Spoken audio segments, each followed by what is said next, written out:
ಮಂಗಳೂರಿನ ಹಂಪನಕಟ್ಟೆಯ ಮಿಲಾಗ್ರಿಸ್ ಕಾಲೇಜಿನ ವಿದ್ಯಾರ್ಥಿ ಪರಿಷತ್ ಮತ್ತು ಕಾಲೇಜು ಸಂಘಗಳ ಉದ್ಘಾಟನಾ ಕಾರ್ಯಕ್ರಮವು ಕಾಲೇಜಿನ ಸಭಾಂಗಣದಲ್ಲಿ ನಡೆಯಿತು.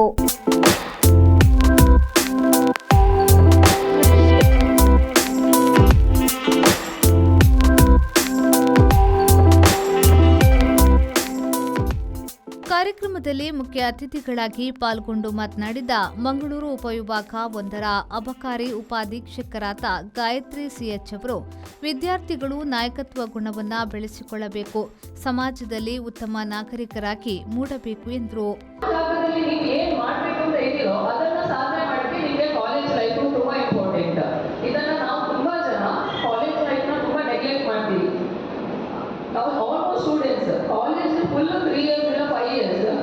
ತುಂಬಾ ಕ್ಲೀನ್, ಒಳ್ಳೆ ಕ್ಯಾರೆಕ್ಟರ್ ಮೇಂಟೈನ್ ಮಾಡಿರ್ತಾರೆ. ವೆರಿ ಕ್ಲೀನ್ ಅಂಡ್ ಒಳ್ಳೆ character.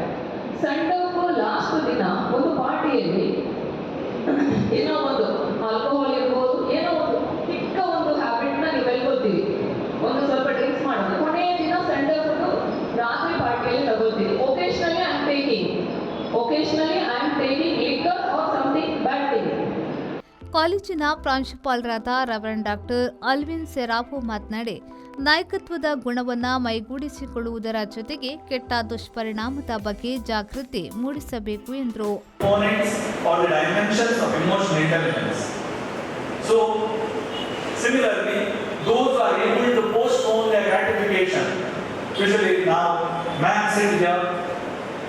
She told us that many people become addicted to drugs.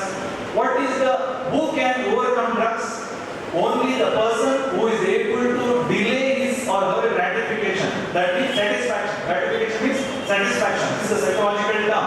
He is able to overcome. For example, once an alcoholic is always an alcoholic. If he just one drop with his finger, he puts on his tongue, he will hit a bottle. That's their language. Hitting a bottle is called Alcoholic Anonymous language. So what he has to say, how do the alcoholic, AA people control their craving?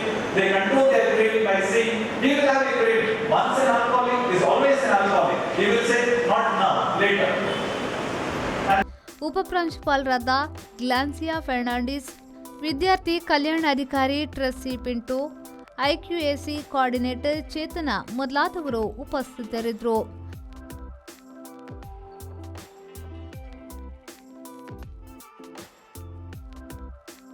Nagesh Kavoor, ವಿ4 news, Mangaluru.